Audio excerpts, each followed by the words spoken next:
Welcome to the Mixtape with Scott, a podcast where we delve into the annals of economic history, exploring the last 50 years through the lens of the personal and professional journeys of economists. We focus on areas that I like Gary Becker students at Chicago and Columbia, the scientists who work on econometrics and causal inference, and the push and pull of PhD economists into the tech industry. I'm your host, Scott Cunningham. In this episode, I had the rare privilege of interviewing one of my favorite econometricians, Dr. Rocío Titiunik, a veritable powerhouse in the field of econometrics, particularly regression discontinuity design. Rocío, along with her team, has made a monumental impact in our understanding of RDD, as it's called, as well as its practice. She is, with her team, the author of one of the more widely used software packages, RD Robust, which has quickly become an industry standard. What set this interview apart was Rocío's remarkable authenticity and openness about her life. It's not often that I get to talk to someone so willing to share the ups and downs of their career, the uncertainties and the struggles that they endured. We often think we are the only ones like that, and we cover it up really well. So to hear from someone willing and able, someone who is very accomplished in their career, tell us about the challenges that they faced on their journey, well, I found it very encouraging. I hope you do too. Rocío shares her feelings of being lost for years as a graduate student, even before and during her program, struggling to find her place within this vast tapestry of economics, both intellectually and socially, before finally discovering how it all fits together. The story was not just inspiring, it was also deeply relatable. It provided a unique insight into her life and work, revealing not just a significant figure in the field of causal inference and econometrics, but also a human being with her own set of challenges and victories. It's a story of perseverance and self-discovery that really resonated with me. I truly hope you enjoy this enlightening and heartfelt interview as much as I did. And remember, don't miss out on our upcoming workshop on mixtape sessions, where Dr. Titiunik on Wednesday, May 17th through the 19th, will be teaching students about the world of regression discontinuity design. It's a fantastic opportunity to learn and grow with one of the best. So make sure to mark your calendars and join us. Thank you for tuning in once again. Don't forget to like, share, and subscribe to the podcast to stay updated on future episodes. Also, check out my Substack, Scott's Substack, where I semi-regularly post what I call econometric explainers, as well as experiments with ChatGPT to explain econometrics itself. Your support and engagement mean the world to me, and I can't wait to bring you even more thought-provoking and inspiring conversations. Okay, well, it is a pleasure to have on the show. I'm a longtime fan, second time listener, longtime listener, second time caller. So Dr. Rocío Titiunik. I didn't say that name right though. I know that. You've told it to me, but I didn't say it right. How do I pronounce it? Rocío Titiunik. Rocío. I'm going to say Rocío. Okay. Yeah. That's great. All right. So before we get started, if you could say your name, your job title, and who pays your bills. Yeah, my name is Rocío Titiunik. I'm professor of politics at Princeton University. That's my job. Okay. That's my full-time job. That's your full-time job. Okay, great. All right. So we're going to start with an icebreaker. Can you share a special memory, a tradition, or a favorite activity from your childhood or early years that has kind of stayed with your memories over these years, and why?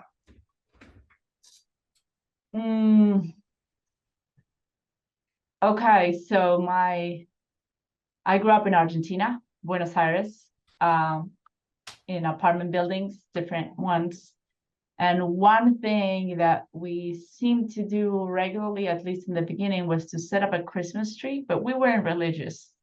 We are a mix of religions. So it was, but we celebrate Christmas in a non-religious way, but we would set up a tree, and the tree was plastic, which later I learned when we moved here that lots of people actually use real trees, but we just had a small plastic tree and set it up with blinking color lights, and very hot in the summer in December in Argentina because it's southern hemisphere, and it was the best thing in the world to just come out at night after most people in the house had gone to sleep and just see the entire living room blinking.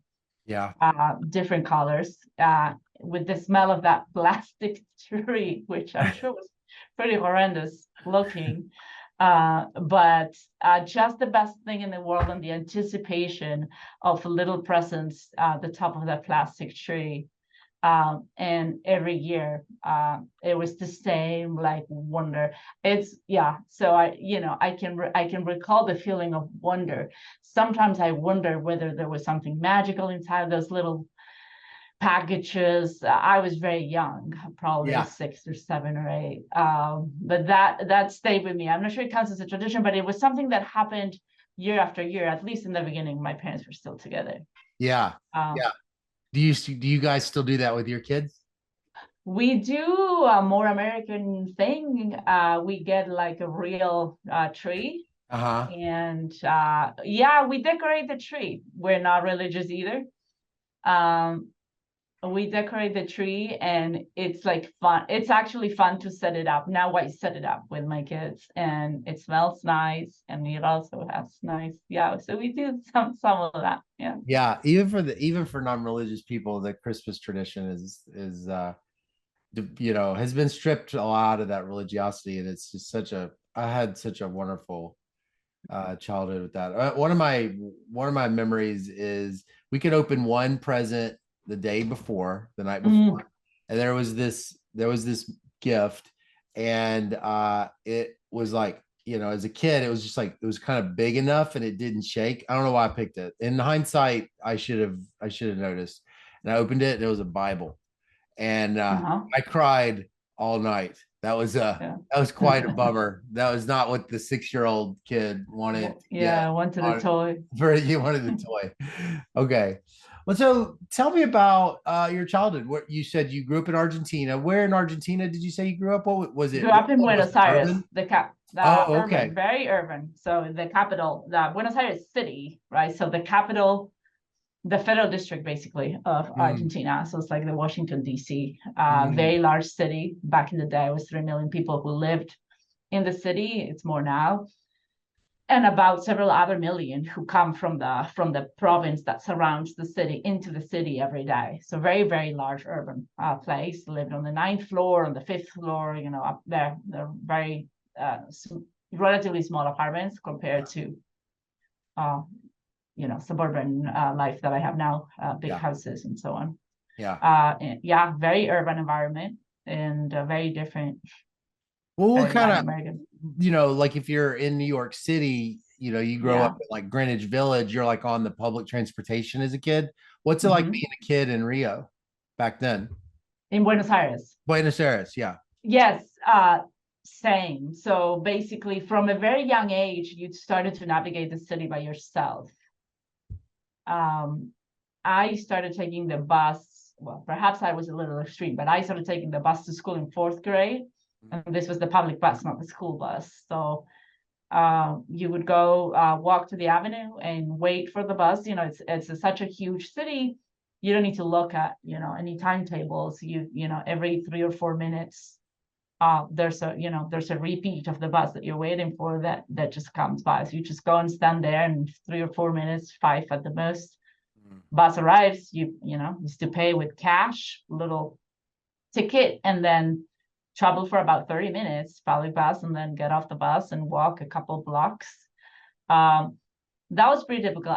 It was a little maybe atypical to be in 4th grade, but 5th or 6th grade, every kid was basically doing the same. Yeah. And when I started high school, we don't have middle school. So basically you start in 8th grade, and I would take the subway. So, the commute to school was, walk 4 blocks, take the subway, and then walk down Plaza de Mayo and go to school. So it was constantly surrounded by strangers and everywhere, and lots of people everywhere. Very different from, say, how my kids are today. Grown up. You think if you lived there now with your kids, you think you could even imagine letting them do that? Yeah, it's a very good question. I think I don't know if 9-year-olds do that these days in Buenos Aires. I don't know if it's any more dangerous than it was back then. We didn't have a sense that it was dangerous in any way to do that. I mean, not not in the areas where we were doing it. But I probably would have a hard time. Although my kids are now getting older, so I think 14, 15-year-old, I would be okay with kids doing that. It was very common as I became, as you were 14 or 15 to come back late at night. You had a lot of freedom, right? Compared to what it is to, have to be driven by somebody else to go places. You have complete freedom. And that permeated every aspect of our lives, I think, as teenagers, as early, like young teenagers. Yeah. Well, so what did your parents do for a living? Let's see. So my father worked in private companies. He always doing the same job at different places. So he recently retired as an expert manager. So my father is very gifted with music and languages. So he still does 5 different languages very well, or 4 or 5 very well.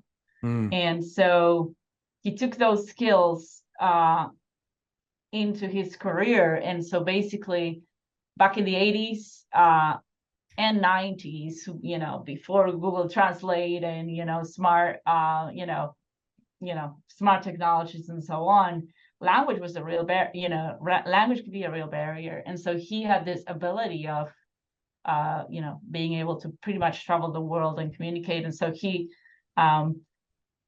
would be in charge of us exporting a particular product, typically from a company. So he first started doing that for meat, so Argentinian meat. So he would be in charge of basically traveling the world and selling meat. Then he did orthodontics, dental tools, and selling that. And then for the last 25 years or so, or more than 20 years, he worked for a rice company exporting their high-end rice to all kinds of chefs all over the world. And so one of the very interesting things about his career was that he traveled the world, literally. And he traveled the world in the early 80s when very few people traveled, right? When traveling was not something that was very common, but I mean, particularly not in Argentina. And this was before, so even though my mother was an immigrant, so I had a sense that there was a world out there. The most immediate sense was that my father would be out of town for sometimes 4 weeks at a time, and he would go to places that for us sounded very, very different. And in places like Saudi Arabia, he will go to Iraq. He'd go to many countries in Africa. And one of the incredible things is that he would bring toys from all these countries. So I had a very diverse set of dolls. Of all kinds of races and ethnicities. There was like a sense that he was bringing a little bit of the world every time he came back in this form of different toys. And he was always very good at the part that he loved about traveling was to getting to know other cultures. So he would get indigenous things from wherever he was, and things that reflected particular to traditions, and bring those home. And so that was pretty magical. And so I don't think it's a coincidence that I had a horizon that was very far, because he was bringing the world to us and showing to us as kids that the world was massive, was big, very big. My mom was a professor. She studied philosophy as undergrad, and then actually, funny, she's basically specialized in kind of philosophy of science for a little bit, and methodology of science. And then he got an appointment in the School of Psychology in the public university in Buenos Aires as a professor of methodology of research. Oh, interesting. So it's funny that it is not completely unrelated from what I do, Yeah, although sure. very, very different. And so That's true. her training was in philosophy, not in statistics, but later in life, she actually ran into statistics and decided. I remember when she was learning the chi-square test. So Uh-huh. my mom had no training in mathematics whatsoever, but she later in life like started learning those kinds of things. Yeah. But she worked for a long, long time in the Department of Psychology in the university, teaching methodology of research, in particularly in with applications to the study of psychology. Oh, that's so cool. I mean, yeah, actually, until you said that, you could totally see how the work that you do is kind of like the I philosophy of know. science. It's like this is the right way to do it, and this will yield an answer, and these other things won't. It's all about epistemology and things like that. Yeah, so she did a lot. She that was her specialty, epistemology. So it's not, it's not, but it's not unrelated, It's completely not totally unrelated. It's unrelated. not Yeah. entirely unrelated. Yeah. So the word methodology she used a lot in what she did, Uh-huh. and she considered herself an academic. It's very different from what we understand as an academic now, um, but yeah, she had this cátedra, which is more like the German or European style, where basically you are appointed and then you have a group of people who kind of work under you, Mm-hmm. and job number one is to teach this class. So she taught this class every semester, but then Mm-hmm. as part of that, she would do workshops, and she trained a lot of people under her, and yeah, she was a force, and everybody knew who she was Oh, at that's the cool. university. Oh, Yeah, that's cool. Well, so she studied a lot. She studied a lot. yeah, yeah. She was So, passionate. what were you like as a high school student? What were your passions and what were your interests? And what did your teachers? What did they think about you? I went to a public university, a public high school, very prestigious, very, very large, about Mhm. 3,000 students. So I don't think Oh anybody wow. knew anything about me, Mm. or thought anything about me. I never asked this question to myself. Does anybody remember me as a student in high school? I don't know. I was very responsible. Yeah. I was very responsible. I was very structured. I was a very good student. Um, I don't know that I allowed myself to pursue my interests. I was Mm. very worried about doing well in school. Mm. Um, so I guess if I did it again, I would do it differently, probably. But I was I was a student who would always do the homework, and I was a student and I treated every subject equally. And I was always very stressed about school. School was hard. I took it very seriously. Yeah. This school was it was very hard to get in. You had to go through a year-long process for admission, where Mm. you had to take classes after school, after elementary, and then Mhm. you had to take 12 exams. I think it was 12 along the course of a year. Then you were ranked based on your grades. Then only a Oh, percentage of those that is people. stressful. Yeah. So very, very stressful for a 12-year-old, Right. which I did it as 12-year-old. And so once I got in, I considered this to be the greatest accomplishment for Sure. me at that. And so then once I was in, I took it very seriously that Mm. and so there was, yeah, so it was very serious all the time. Possibly not the healthiest approach, but that's what it was. The school was very humanistic oriented, a lot of languages, Latin, Greek, Mm. um, philosophy, history, very humanities heavy. Yeah. And I like that, but I don't know that I explored the full extent of other things. Later on, the later years, you had more like sciences and things, but the vibe of the school was not about science, it was about humanities. Mm. Did you have like Um, a vision of what kind of future you wanted for yourself, like towards the end of high school? no, Yeah. I didn't. I think I was very misguided in how I chose. So I enjoy the humanities a lot. I struggled.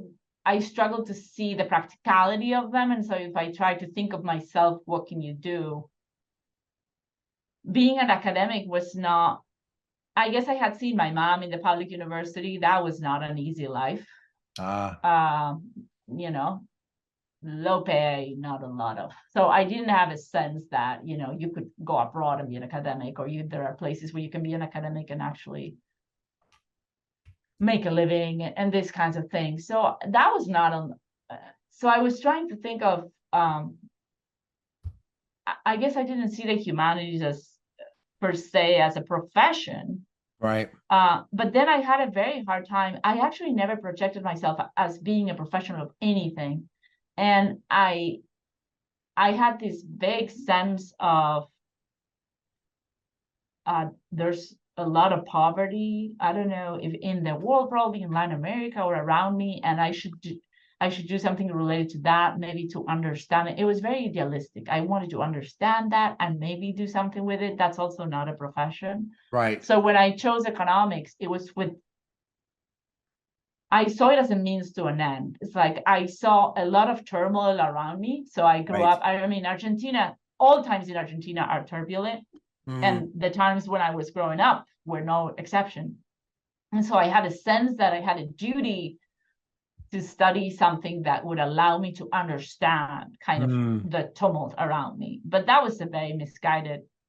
But you had that responsible kind of personality. Yes, very responsible. It was never about what I enjoyed. You. It was about, you know, got to do the right thing or something. Exactly. It was never about what you like to do when you wake up in the morning, right? What is it that you enjoy that fills you with purpose? So yeah, I would say that's the wrong way to choose what one wants to do. Now that I'm older and more mature, I can see, you know, it makes a lot of sense. I bet if you live in a country that has a lot of economic struggles, then it's not uncommon to just sort of feel, if you have any ounce of altruism and a connection to the place, that you think, well, I'm smart, I probably need to try to figure this out. Is that true? It's probably not uncommon, and I see it now in applications from PhD students from, you know, from abroad, that they would often say, you know, yeah, I grew up as a refugee, and so I have so some of experiences that you had growing up as that they you know, shape what they sense of, you know, I need to understand this, as opposed to, I think what is more common here, you know, if you are privileged enough to, you know, grow up without, you know, without lacking, you know, basic access, you know, to education and safety and all these things. I think it's more common to think about, well, what do I like to do? Right. You know? So where did you end up going to college, and how did you choose it? Well, I went to the University of Buenos Aires. Okay. And I chose economics out of a sense that that was probably the thing that would take me closer to understanding whatever it was that I wanted to understand, that it was also not very well articulated in my mind. So I just enrolled. The University of Buenos Aires is free and public and no entrance exam. So you just sign up and just go. So it's called UBA, Universidad de Buenos Aires. And UBA has a lot of different schools, which we call departments, but they're really different, completely separate schools. They're not in the same geographical place, most of them.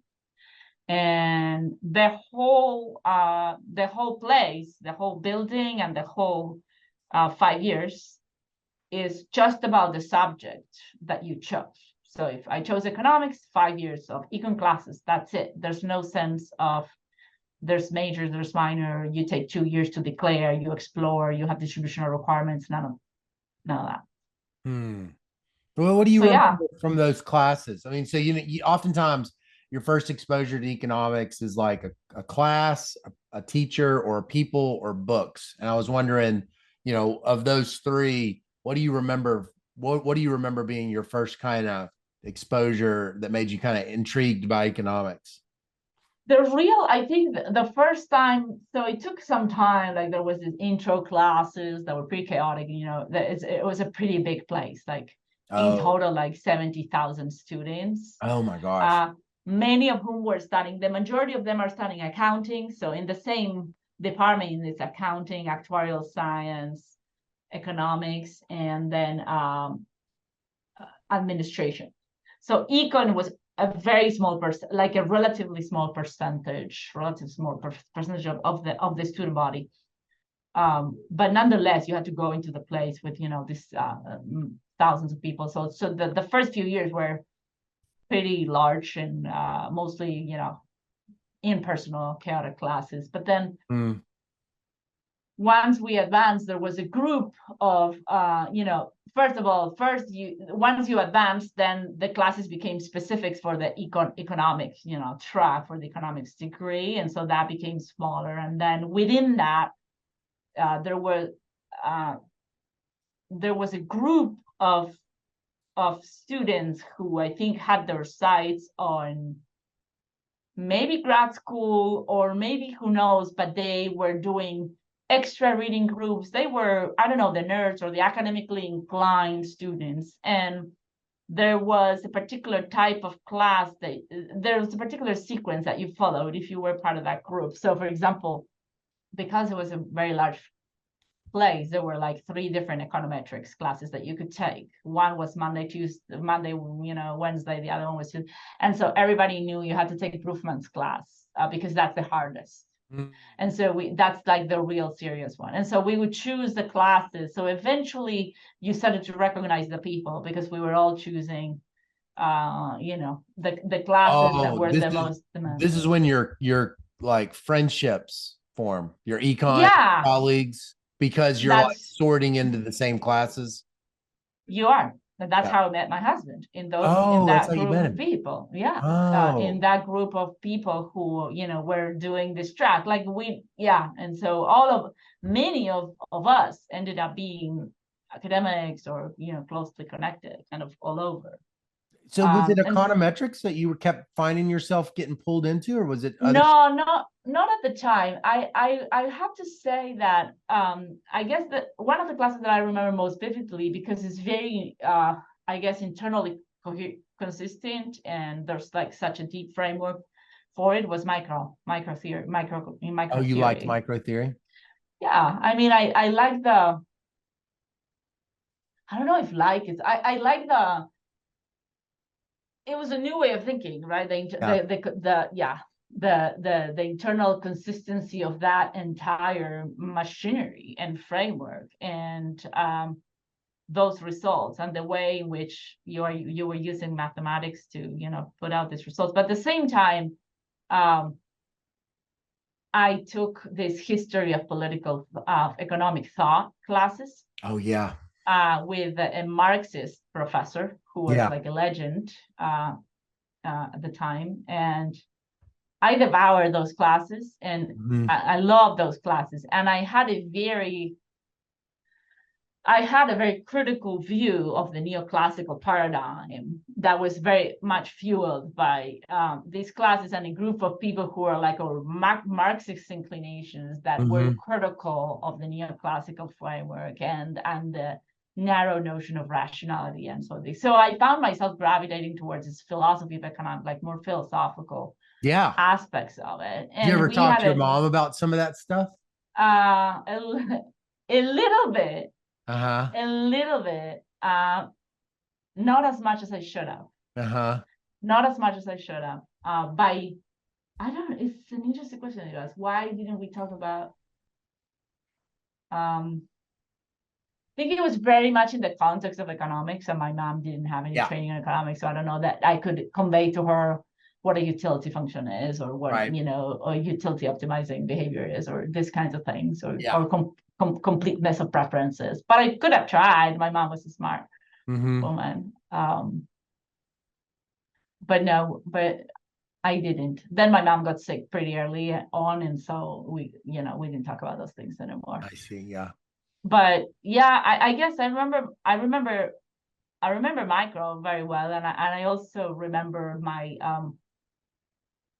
resistance to there was a sense with these other classes that they were trying to indoctrinate me with this paradigm, and so I had to resist it. I had to learn it and master it, and at the same time keep an open mind. Right. And that spirit very much stayed with me throughout and made me struggle a lot then I couldn't fit in after that, after, because most econ students didn't find that appealing, and they would just, this is it, this is what economics is, this is what we learn, and this is the paradigm, and it's fine, there's no problem with it. We had I joined a reading group on Adam Smith, The Wealth of Nations. That was pretty amazing. I remember that. It was so hard to read. I had I still have it here. It's in Spanish, of course. I didn't speak, I knew English, but I didn't use English. So, we read it in Spanish, and we took weeks to go through 4 pages. Yeah. Discussing the theory of value. Those were fascinating. The things you do when you're 19, right? Yeah. Yeah. I cannot imagine, life is too complicated now, and there's too many urgent things that need my attention. Sure. But at 19, the theory of value was front and center of what we're it's trying so to beautiful understand. that time in college of living inside ideas and talking and seeing it's such a formative time. It's like I always kind of looked back and felt like, even when I was not being correct in my understanding or arguments I would make, I could tell I was straining into this changing person, these ideas. Oh, completely. Yeah.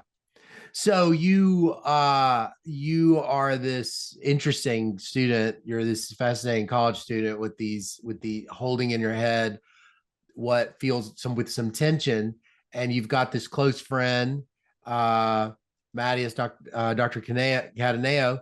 And so you're thinking about, when you're graduating, you're thinking about going to graduate school. Is that right? That's his plan. That's not mine yet. That's not your plan. So I met Matias towards the end of, kind of in my 4th year.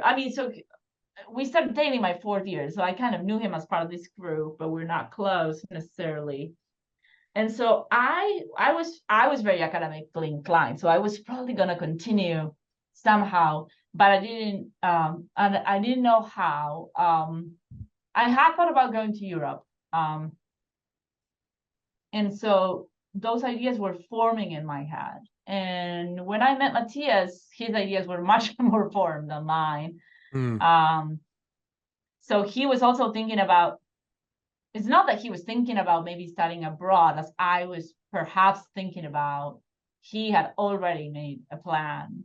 And he had already learned everything there was to learn about all the possibilities and how you would get into PhDs in the United States. So this for him was the thing. And I remember. So you couldn't just go there. He's basically like, there's not a straight line. No. Got it. And there wasn't. You couldn't go from college in UBA to a PhD, to a very good PhD in the United States. That was, I'm sure we can find somebody who did it, but very, very unusual. We didn't know anybody. Like, that's not something you could do, because you didn't have, first of all, you didn't have the training possibly. But most importantly, you didn't have a credible recommendation from anybody that somebody in the United States could understand and could, use as the basis for admission. And also you didn't know what grad school was even about. Right. But Matias had figured out that there were 2 private universities in Buenos Aires, one in the city, one outside of the city, Di Tella and San Andres, both of which had, as faculty members, Argentinian scholars who had studied in the US, most of them, some in Oxford and Cambridge in England, but mostly in the US. They had PhDs, they had come back to Argentina. Okay. Those people were in these private universities. They would teach in the undergrad, but most of all, they had this master's program in economics in both places, where these professors taught pretty high-level classes for what it was.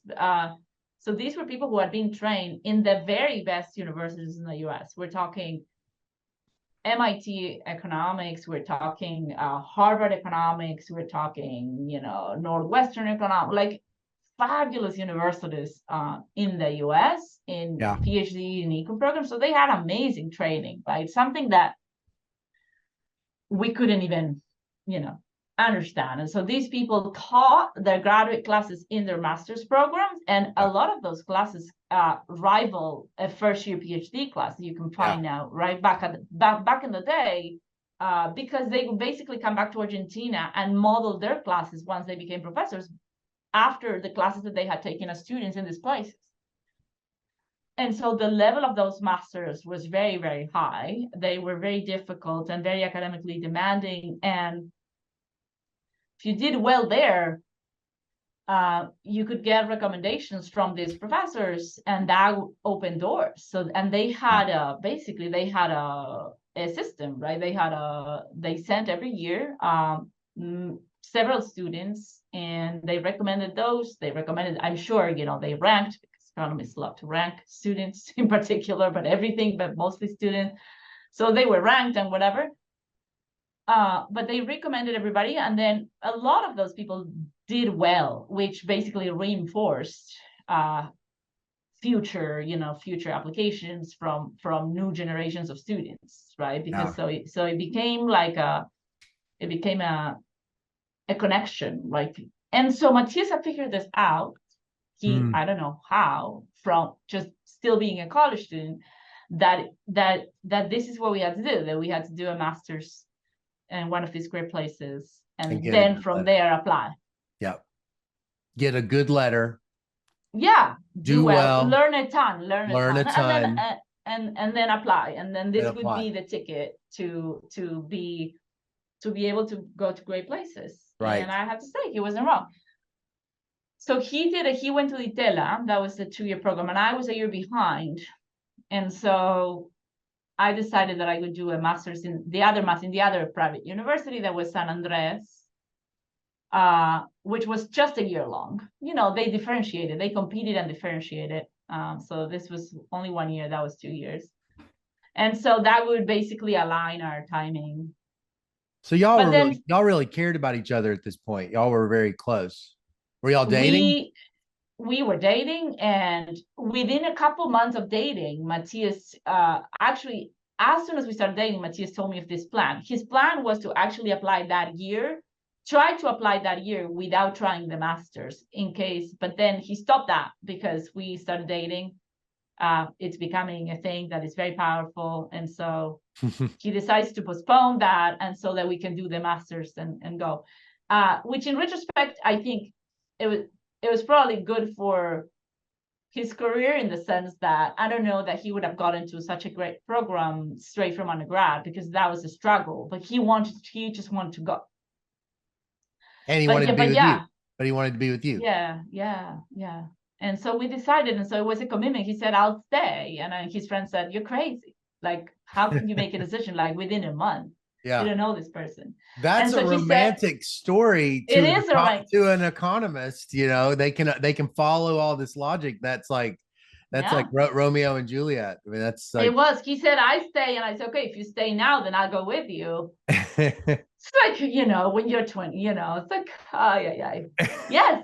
And that was the promise on both sides, and that's exactly what we did. He stayed, and then I went with him, and so we did the master's.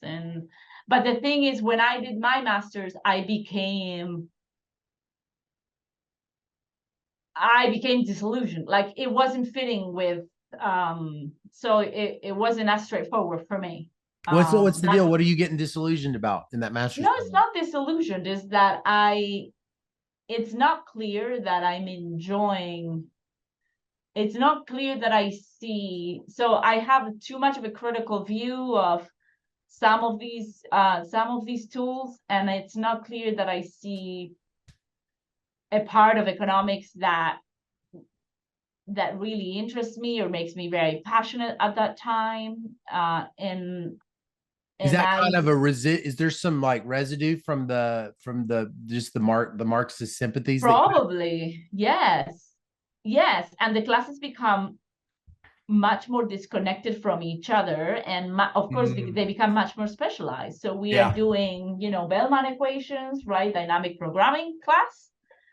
I mean, we're not trying to understand some phenomenon in the world. We are just doing dynamic programming.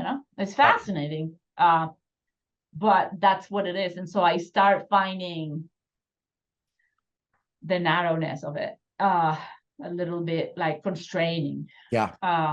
Intellectually. And so in the end, I struggled a lot. By the end, I didn't finish, like I don't have my degree.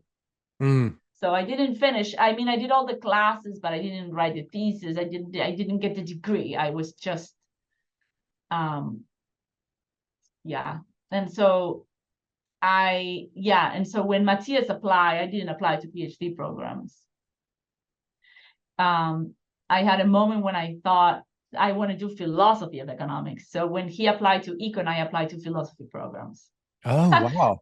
But of course I didn't get in because I had absolutely no background in it. It was just an idea that I had that maybe based on the classes that I had taken, that hadn't been many, that it was philosophy of economics. That was the thing that there were, I think, 2 people in the whole of Europe who did philosophy of economics. Yeah. In particular, not philosophy of science, which is already a small. It's philosophy of economics was 2 right, people. right, or 3, you know. And so it's not something that is mainstream in a philosophy department. Of course, I didn't get in. It was now that I'm on this side, when you receive all these applications that sound so outlandish, right? Like, you know, I'm a major in biology, but I'm passionate about economics. You go, no, this is not a viable student, right, for a PhD in economics at this time. Right, right. Because you know they won't survive the first year classes, this kind of thing. Yeah. So then and Matias got admitted to UC Berkeley econ department, and so we went to Berkeley. So you got in? I did not. Oh, okay. Keep going. I didn't get in, but he got in. But I also was lost. I didn't know what I wanted to do. So we just went. We just moved to Berkeley, and when we got to Berkeley, so he started his PhD, you know, summer camp, and then PhD. And you know, we moved to Berkeley, which is to say we moved to a different country in a different language, in, you know, the whole different part of the continent. Yeah. 2 suitcases, we landed in San Francisco. So it was a pretty radical, the most radical thing that we've done. Yeah. Absolutely radical thing to do. Wow. Just pack and go. And we landed. You know, I'm the daughter of immigrants. My grandmother had done the same at almost 50. She packed and go. She went from Spain to Argentina. Wow. So we did that. Bet having each other was really special. Of course. Yeah. Of course. It was an adventure. We were in our, you know, we were 23 and 24, but you know, it was a massive adventure, very young, and you know, kind of the world was like right in front of us. So it was amazing. And once I got to Berkeley and I got to see the university, I went, wait a minute, I need to get an education here too. I knew we were going to be there for 5 years, and I was blown away by the libraries, the free speech cafe, I just couldn't resist it. It was like being, you know, surrounded by, you know, candy. Just out of curiosity, with that Marxist background, I bet of all the universities that are like neoclassical and mainstream and so forth, being at Berkeley with all that rich history must have been kind of interesting. Interesting, yes, but you know, the econ program had maybe very little connection to that. Yeah, I mean, maybe some people doing some history. Berkeley had some, but the school and the the protests in the 60s and stuff. Yeah. Of course, I didn't know any U.S. history at the time, like, so I didn't know the meaning, the eras. Later, I started learning a bit as, you know, we were, you know, walking and looking at those pictures, reading about the movements and so on. But yeah, I started learning about the meaning of the place, and it was, you know, it's a very magical place. And so I decided that I needed to get into a PhD program. This needed to happen. And so I went and talked to the philosophy people who had rejected me, and they said, yeah, we'll reject you every time. Like, there's absolutely no chance. We're not interested whatsoever in somebody with your training, and you have no training in, like, no. So that was very helpful. I'm grateful to the person who gave me a meeting. Can you imagine? I don't think I would. Like, I was a non-student basically emailing a professor saying, I'm a rejected student from last year. Would you give me, can I come see you? And so he gave me an appointment, told me very clearly this will never happen.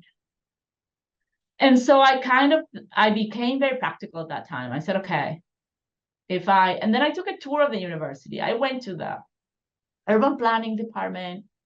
I went to the social work department. I sat in some classes. I started studying kind of the structure of the university.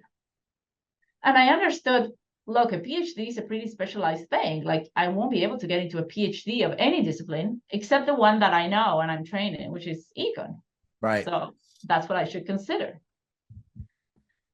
But then I had this independent woman in me, and I said, well, I can't go and try to get into the same program my husband is doing, which, why not? No, but anyway, that was a thought that immediately came to mind, that I can't do that. So it has to be some other program that is econ based, but it's different. And so I found this agricultural and resource economics program, which is a department that is not in arts and sciences, is in the College of Natural Resources. Yeah. And I went to visit. Like, you have to understand that this is, I mean, we have internet at that point, but it's, but there's still a lot of information that is conveyed, in different ways. So basically, I just went to the department, and the department had an incredible, like, front desk, assistant. Her name was Gail. And Gail, again, I was a non-student, complete stranger just walking in. And Gail, who was amazing and sweet and so helpful, she took a brochure, right, things that we had back in the day, and said, oh, this is a great program, and you're going to love it here. She, in a way, started selling the program to me. And she said, look, this is what the first year looks like. These are the classes of the student. And then she started, like, marking the brochure with a pencil. And so she said, well, the first year, Professor LaFrance teaches, in the first year. So I think you should go talk to him, and he can tell you more about the program. But I definitely think that you should consider it. And so she was so friendly and welcoming, which had not been my experience in it. And I said, oh, okay. And so then I must have emailed Professor LaFrance, and who again gave me an appointment. Again, this amazes me, to a non-student. And then when I went to his office, very stressed out. At that point, speaking in English is still really stressing me out, right? I'm living in a completely new language. I'm struggling. I mean, I had studied English for many years, but still it was like a shock to be speaking live, right, with somebody in English. And this professor starts screaming, you have to take my class. You have to take my class. Academics, we love our classes. We love what we do, right? We love exactly the work that we do. Right. And so he just said, you need to, my class is amazing. It's statistics. It's exactly what you need. It's foundational. Come. And it started last week. So you better just, I'll see you there tomorrow.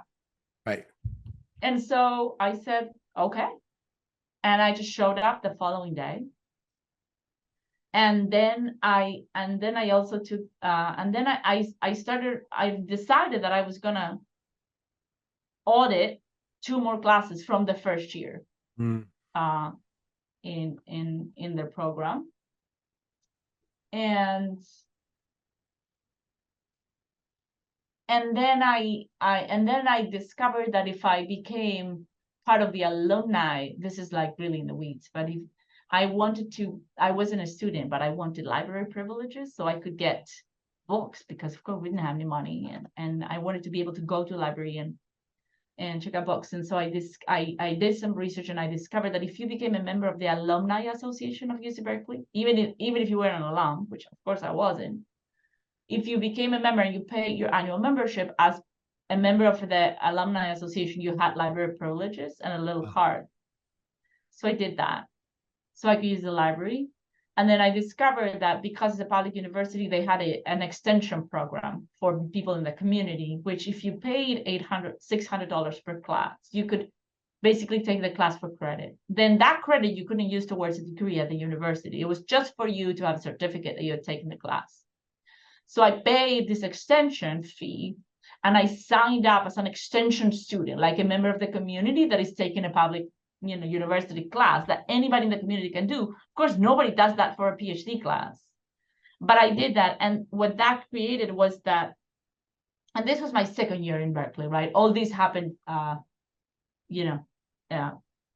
second year that we're there. But basically, what this created is I was taking these classes. You were taking the ARE classes? You were already enrolled? I was enrolled in the sense of I was not a PhD student, right? But I was enrolled as an extension student. So my name was in the roll of students. When the teachers had, when they went to Canvas, well, they didn't have Canvas, right? But they had like a printed list of students. I was there, and they entered grades, right? I was in the system. And so I took the entire first year of the PhD program as an extension student like that. This is Berkeley econ. ARE, Berkeley. Oh, so they're not the same classes. Not at all. No, some of the classes are the same, but the ones that I did in that first year, I only did the ones inside the ARE department. Some of the classes were joined. Got it. Some of the classes were joined, and some were required in the econ department. So you do the first year. You do the first year stuff at ARE. I did, but at the end of the fall semester, which is the first semester that I'm taking these classes on extension, I applied to the PhD, and I got in. That's awesome. And my single application, right? I applied to this program. The thing is, they had so much information about me by then, right? Because I had actually we were, admissions is usually December. By the time the admissions committee meets, all my grades were in. So I basically had done the first semester of the first year. Yeah. And done well. Of course, I took it very seriously. I knew the stakes. And so I was incredibly lucky and got admitted to the program without, in harsh conditions compared to, peers, in the sense of, they paid my tuition, but they didn't fund me in any way. I had to work from day one as a teaching assistant or research assistant to make it. And but I was grateful. To me, this felt like this was, I guess, the second moment. The first was to be admitted to the high school, but this one was, it was. I just felt the luckiest person in the world because I was admitted to this PhD program that was in this university that was from my dreams, and in the same place where my essentially next door to where my husband was. Amazing. Already. It was it was just incredible. It was so lucky. Was Manisha Shah one of your colleagues? Manisha was there. Manisha was there. Yeah, Manisha and I were part of. Initially, I started doing work with Paul Gertler, who's in the business school at Berkeley and works in development economics. And Manisha was part of a large group of graduate students and others working with Paul in a bunch of projects in development economics. And so I met her through that, and she was also in the department. She was ahead. Yeah. Well, so that the kind of the pessimism that had started in your master's program about the disillusionment, you now kind of start a new graduate program in a new place. What are you feeling about economics at this point? That's a very good question. In a way, when that year that I worked really hard, I put my eyes on this program is a great fit for my training. And I didn't ask myself whether it's a great fit for my interests, because at that point it was very clear to me that my interests were evolving and contradictory and all over the place. And my training was very narrow. It was very, so there was kind of a disconnect between my interests were all over the place. But if you looked at my CV, I was a straight econ person. Right. I had taken the econ undergrad, and then I done the econ masters, even though I didn't have a degree. I had the entire coursework, and now I was admitted to an ag econ program. So there was no ambiguity. Right. But the problem was internal, as usual. Yeah. And so that year, when I was really worried about getting admitted, I worked really hard, and that was my goal. And so I excelled in these classes. I found statistics fascinating as a side thing, right? So, which was, I took math, and then I took the ag econ and resource economics kind of classes and IO, and I didn't pay attention to the fact that actually the econ classes were not my favorite. Stats and was, but whatever. I had one goal at that point, which was I need to do my best, and I wanted to be in this university. You think if you go back to when you're a kid and you go through high school and you go through college, are there signs that you would have been drawn to statistics and econometrics? Is it now kind of in hindsight you can see like, yeah, I was so you were really surprised. So what happened? How'd you have such a positive reaction? Was it a professor or a class or what? No, I think what happened. Yeah. So I think if I went back, I'd be a doctor. No, but could you see the signs of it? Could you see the signs? Can you see like, oh yeah, I'm going to be the kind of person now I realize I like to solve puzzles or something like that? I think my philosophical inclinations.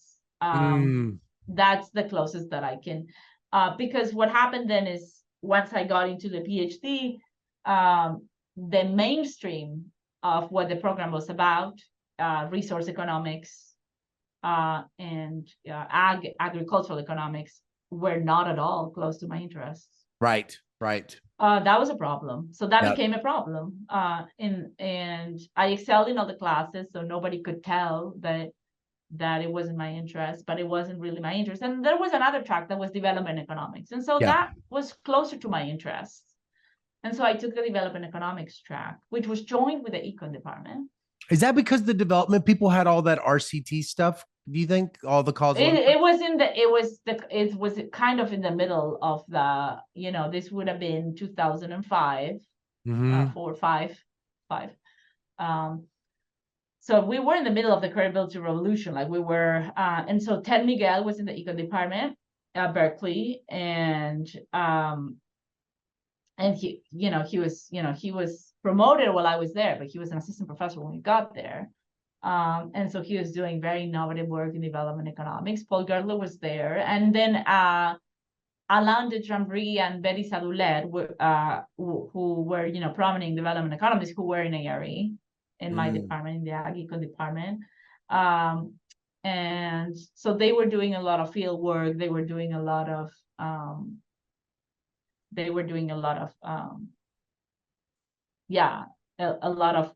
experiments. Paul Gertler was also doing experiments. So I was definitely exposed to all of that. And when I took the development economics field, it was very much about about the limitations of non-experimental work and how experimental and non-experimental work. So that was there. But I think the moment when I still wasn't clicking with the questions or the experiments. But in my second year, at the end of my second year, I met Jas Seacon, who was a professor in the political science department at Berkeley, who had just come from Harvard. And he had been trained very eclectically. He was a political scientist by training, but had taken a lot of mathematics and statistics classes. And he was doing work at the intersection of political science and statistics and research design. And he was working in matching estimators at the time. And at the time, research design in political science was not something that was at the front of a lot of substantive work. And so there was a lot to like there was a lot to say and a lot to improve about the way some work was, measuring things and trying to validate claims and these kinds of things. And so when I met Jas, that's when all my light bulbs went on, because he taught a causal inference class for the political science department. Yeah. And was he a Don Rubin or a Gary King student at Harvard? No, he studied at Cornell. He had been assistant professor at Harvard. Oh, I see. Okay. But he definitely had been, there while Don Rubin was there. And he had basically trained himself in causal inference. Causal inference was at the cutting edge. Think about the Hedge and Waba paper, propensity score matching. This is all like, the Body and Imbens, econometric paper on matching estimators is around that time. And Jas was working on matching and versions of genetic matching. And so he taught this class on causal inference that was very much at the cutting edge of all these things that were happening. And I was a teaching assistant for that without knowing anything about it. But so I learned through, by, going to the lectures and then he invited me to work on this project that was something about research design in a very particular substantive question in political science. And it was in that connection in how you could actually use those tools that I found like super interesting by themselves, but apply to, actual political science, actual scientific questions in a particular field, that combination, I just found it incredibly motivating and interesting. So carefully thinking about the assumptions of a research design and what that's giving, how can you interpret empirical evidence? And I saw the connections to policy. I guess I was able to click. And the thing that I liked about political science is that I felt that political science, there was more freedom to ask pretty much any question. So if you wanted to ask an econ question, of course, economics and politics are very closely connected. So nobody would say that a question that touches on economic policy is not political science. But in an econ department, people were very close to ask, what's the economics in what you're studying? Yeah, right. If you were studying anything that was a political party or an institution, it was more like, what's the economics of it? And so I got asked this a lot, like, what's the economics in what you're studying? Right. And so I found the intellectual I found more freedom, more room to explore my ridiculously undefined interests.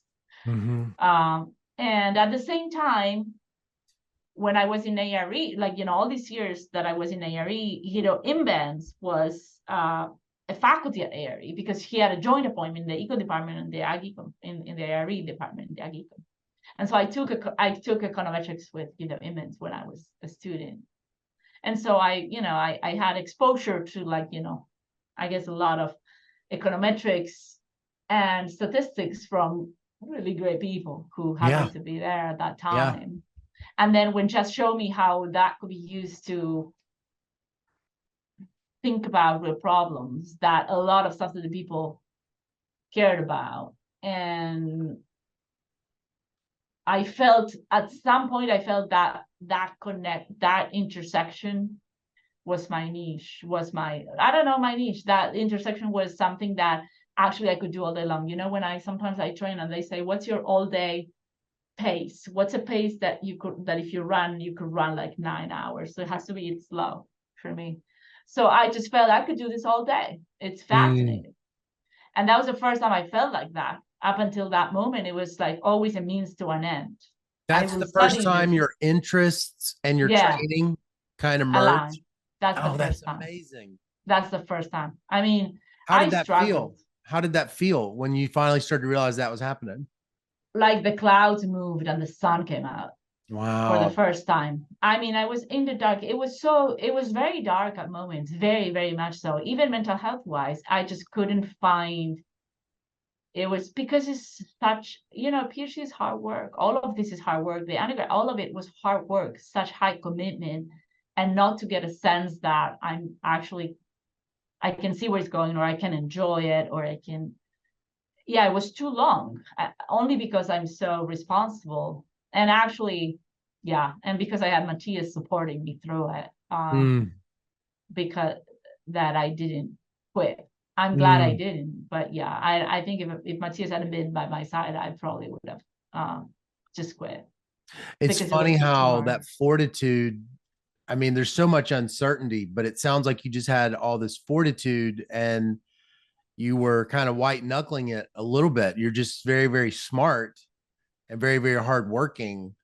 But you know, whether or not the meaning of it can happen. And then just when it does come together, you know, that might not have happened at Berkeley Econ or might not have happened in Oh, another department.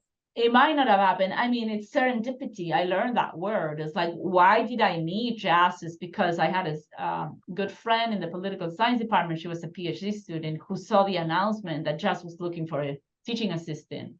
And there were not a lot of students in political science with the training to be teaching assistants for such a class.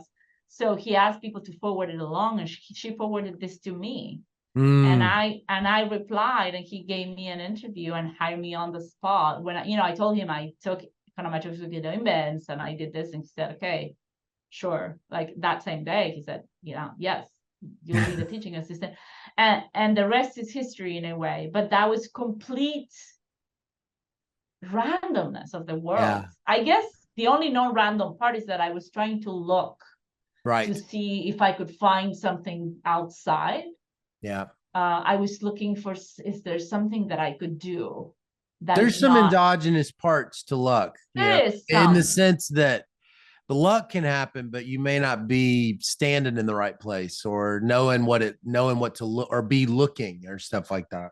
yeah. So there's definitely some of that. I don't want to say everything, but a huge component was luck, and then a huge component was Jazz's welcoming me Yeah. into his professional life, and Wow. and supporting me and training me and giving me the space to be a crazy person, right? To completely all over the place and completely eclectic student, and basically giving me the space to do all of this, also encouraging me to train myself more, both in stats and in political science. So I mean, without Jazz, none of this would have happened. Well, so either. how do you get into regression discontinuity design? Is that at Berkeley? That's at Berkeley. Oh, it is. That's at Berkeley. Well, so what are you working on at the beginning? I'm working on absolutely nothing when I start working with Jazz. So I start working with Jazz in a joint project on redistricting and natural experiments. And then when I TA for his class, he had a week on regression discontinuity, because it was this thing, right? Regression discontinuity was, Hanton and Buttercloud paper is 2001. So this is like 2005. So it's still kind of recent. The But it's econometric before version, that Journal of Econometrics issue, that '08. Is it it's 08? before, it's Yeah, before, so it's like pretty early. And maybe This is even before some of those survey articles. Yeah, it's before that. David Lee's paper on the randomization in RD is circulating in working paper form, but it's still not published. Lee Moretti and Butler, that was out. No, David Lee's paper in the Journal of Econometrics in 2008, where he argues that the RD can give you as good as random assignment near in a neighborhood of the cutoff. Yeah, that's still in the future. But what about that 2001 QJE, that Lee Moretti and Butler? Yeah, I guess that was more an application, right? I see. So David Lee's paper 2008 is more like, it's a methodological paper about all RDs. The thing about that paper is that he happens to have an application from political science, from the incumbency advantage. So when Jazz teaches that week on RD, well, I had to learn it to teach it to the students in section. I thought it was pretty cool. And I think I probably read David Lee's paper in working paper form and the application to incumbency advantage in US House elections. And I was trying to work in Brazil in something else. I was trying to do a natural experiment in Brazil that didn't pan out. It was a change in the size of the councils and the municipality level. I wasn't I wasn't articulating the project very well, but I collected data on elections for these Brazilian municipalities. And after that week in RD, I said, oh, I have the data to basically replicate David Lee studies in the US House in Brazilian elections. And Jess and I were working on the issue of incumbency advantage in other things. And so I said, this makes a lot of sense because I know a lot about incumbency advantage now in the US. And David Lee has used the RD design to study incumbency advantage in the US. But I will use this that I just learned to study it in Brazil.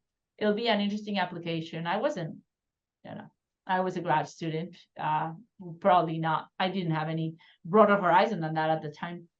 And then I did it in Brazil, and I found that the incumbency advantage was negative, and this was contradicting the entire all the literature, and it was contradicting the results in the US and contradicting the theoretical foundations for why it should be positive and so on. And so this sparked my substantive interest in this and methodological at the same time. And so I still work on this today. So I published, I have a paper and then a book in progress about incumbency disadvantage in developing countries. Came from that original paper. But that prompted me to say, because the first thing I thought was, I did it wrong. I did it wrong. Sure. It's wrong, right? Exactly. I did it backwards.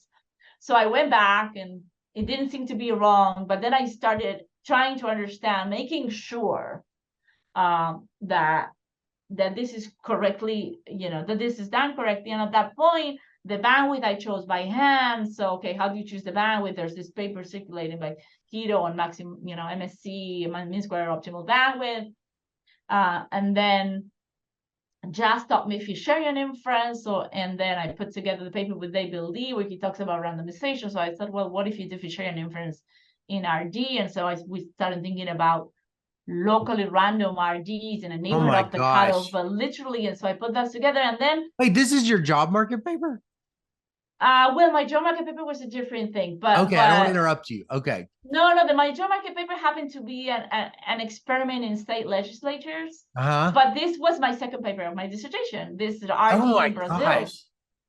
Yeah, and then part of that, trying to understand how to make inferences in RD that are correct, because I think that I'm wrong, because this is negative, can't be negative, is like, Matias, I read this paper, but if I do the local polynomial, like how do we make inferences? Like, are these standard errors right? And and he's like, well, this is non-parametric, so the standard errors no, technically no, the bias, and so then we start talking, and that's what led to RD robust. Oh my gosh, no way. So it starts going different directions. And then I also have a paper on incumbency advantage and how to measure with Bob Erickson, who works in American politics. So it's like this thing that so what the RD did for me is to kind of allow me to keep this intersection of the methodology and the application to a substantive problem very alive.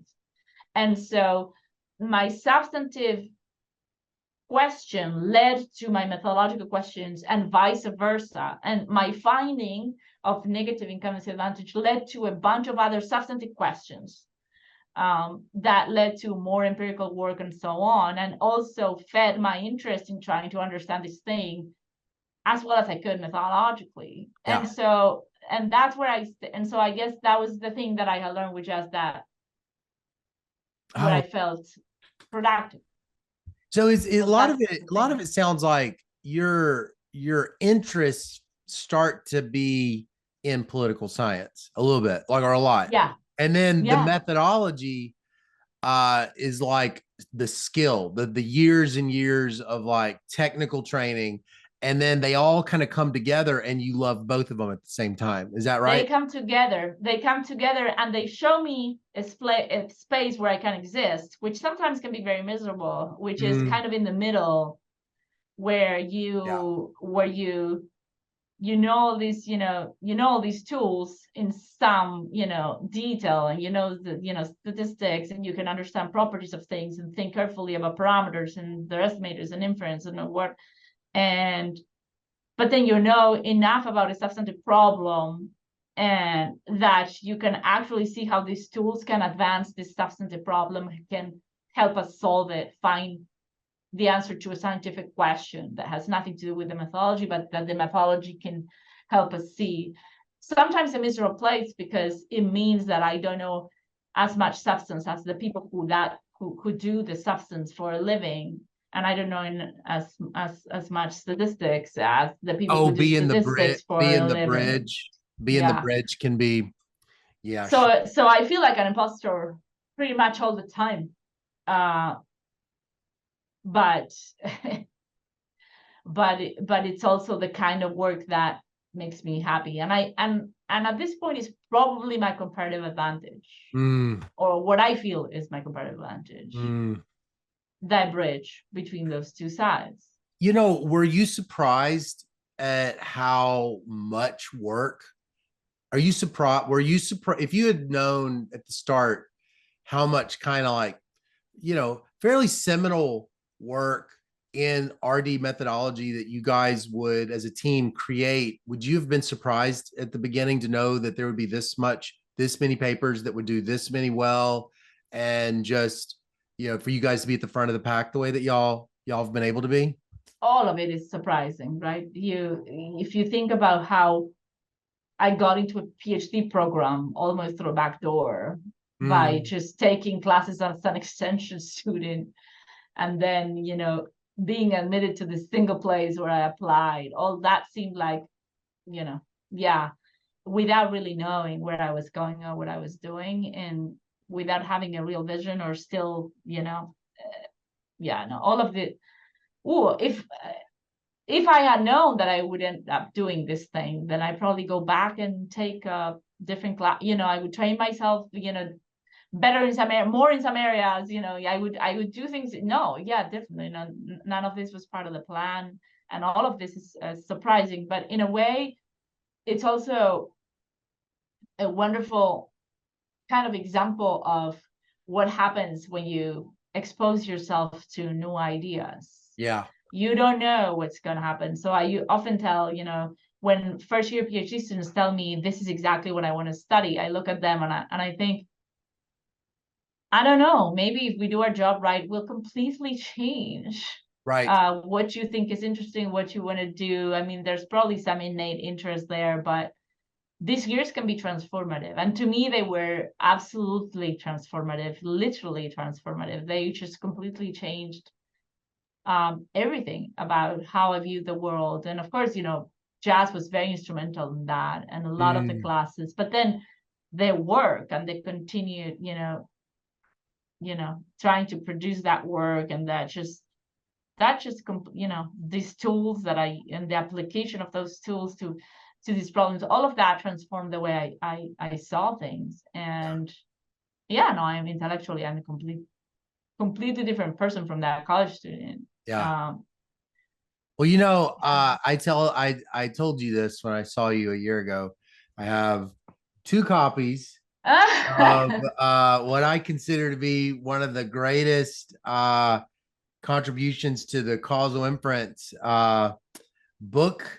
the Practical Intro to Regression Discontinuity Designs Foundations by Cattaneo, Adrobo, and Dr. Titiunik.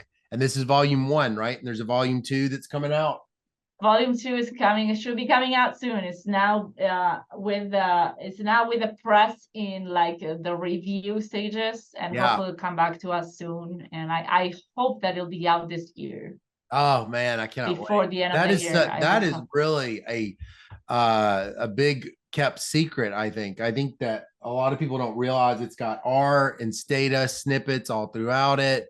You know, you really build up all the methods from both like really small principles, even in the coding. It's just a wonderful book that I absolutely adore it.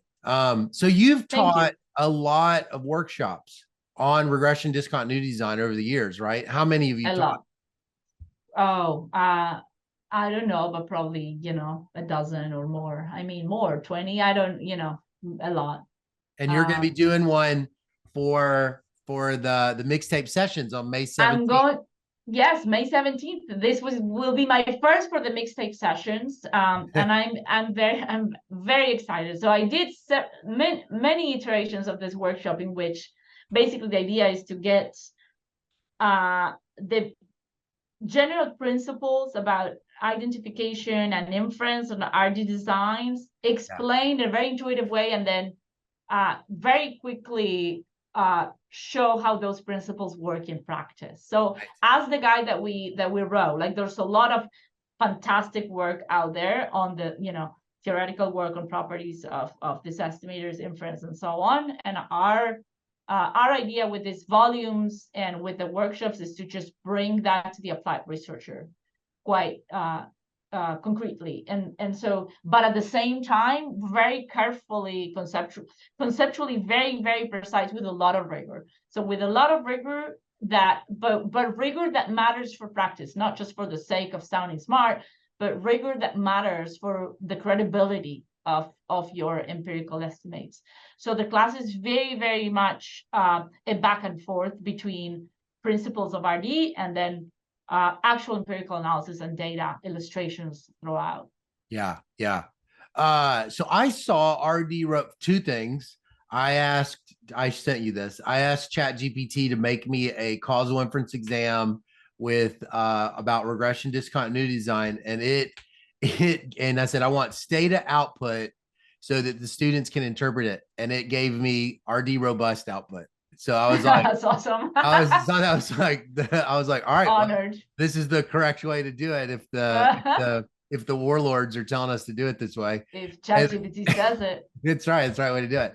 But then I also saw that you have it in Python. That's newer, right? That's new. Yeah. That's new because we have been, more Matias than I, we have been working more closely in industry with industry folks. And we noticed that those folks many times use Python instead of, well, they definitely don't use Stata, but instead of R, they use Python. And so, and many times they were asking, do you have this version? And so we decided we expanded the team and we decided to have the Python version of it. And so now it's up and running. We are still receiving, so I feel RD robust in Stata and R is pretty tested, and there are so many bugs and things that have been addressed, and for size of geodesics are like all these things that have been optimized, and I think the Python package is getting there, and the more people who use it, the better, because the more quickly we can smooth it out as the others. But yeah, I'm very excited, and we're actually this summer we're going to do the local randomization part of the packages for Python 2, which are still not available. Oh, awesome. So yeah, that's very new and pretty much in progress. The idea, but the idea is like to extend to Python that has become much more mainstream, I feel. And also with an eye on people from industry. Yeah. So you think that people from industry would get a lot out of the workshop on May 17th and through the 19th? I mean, I have seen I think there's a lot of applications in industry. I mean, it's tricky. You don't see them because they're typically stay in internal memos because this data is proprietary, right? It doesn't see the light of day. But there's a lot of people doing regression discontinuity with advertisement, the timing of ads, or with several policies that they do at the companies where they change something abruptly, and well, just even all these algorithms that they move things around with that have all these like underlying cutoffs, running thresholds, variables. And so there's definitely applicability of that in industry as well. As I said, you don't typically see it because it doesn't see the light of day, but you only hear rumors about it. It's like you never see, even with synthetic control, it's like you'll just hear them say how often they use it, and then you're like, well, can I get a case study? And you can't find a single case study. Like it's all kept under wraps. Yeah. Well, absolutely. so let's end on this. I was curious. The opening line of Charles Dickens, A Tale of Two Cities, says, "It was the best of times, it was the worst of times, it was the age of wisdom, it was the age of foolishness, it was the season of light, it was the season of darkness, It was the spring of hope and it was the winter of despair. So I was wondering if you'd share if there has been in your, now that you're sort of senior, when you look back at things either in the fields of economics and political science or just your traveling, what would you say has been the eras of light and the eras of darkness? You've kind of touched on a lot of it, but I'm just kind of curious, what do you think those things have been? Well, interesting. I think one of the era of darkness was the time when I was kind of lost in terms of this disconnect. I trained myself to be an excellent student, and that's what I was. And that's what everybody saw from the outside. Well, you're excelling at this, so come work with me on this. And I didn't want to do that. I didn't like it. It didn't interest me. But you usually don't get A+ in things that you hate. You don't even do them. Like, why are you here? And so those years, I was very, very lost, and I felt very trapped. How do I get out of this? Do I leave this PhD, and what am I going to do? And why have I been studying all these years mechanically without thinking about what I wanted to do? And what am I going to do with all this knowledge? And I don't want it. I don't know what to do with it, and it doesn't interest me. And I don't. Those years were very difficult, and I guess a great lesson that by persevering, I could find a way to still use my training and those things, but in a way that I found interesting, motivating, relevant, which are all subjective things, right? About work. And I guess the other one that we've touched, that's for another time, is definitely the first year's assistant professors were an era of darkness, because I started assistant professor in political science department without really having training in a political science department. I had done what I could, taking classes and so on, but I was thrown into the deep end by just being in the tenure track of a very visible department. And I had a very rough landing at the beginning, didn't know how to frame, how to talk to this discipline. I had a very methodological point of view that was not necessarily the view of the, median reader of a paper in political science. So that was hard. It's funny, you've always put yourself on this cutting edge methodologically, but even as a bridge, being an economist in political science at a top program, it's like you've consistently just kind of put yourself out there and then met the expectations of the situation. It's really incredible. Well, I don't know. I consistently put myself in places where I didn't belong, in a way. Just and I keep doing that. And it seems that's what I do. The world's a better place because you keep doing that. Well, thank you. I don't know, but it's this. I never fit it anywhere, and it's gonna stay like that till the end. Yeah, good. Well, it's so nice to hang out, and I'm really excited about where you keep going, and I'm gonna keep my eyes on you where the cutting edge is, and I'm gonna try to run the 9 hours it takes to catch up to where you were when I saw you, and you'll be gone by then. So but thank you so much for being on the podcast, and I'm looking forward to the workshop on May 17th and May 19th. I think that's going to be really valuable. All right. Thank you, Scott. I'm very excited about the mixtape sessions. I love the way you structure the pricing and how open you do it and how accessible you make it for people all over the world. So I believe in your mission, so I'm very happy to be part of it. Thank you. I'm so glad. Gonna see us through.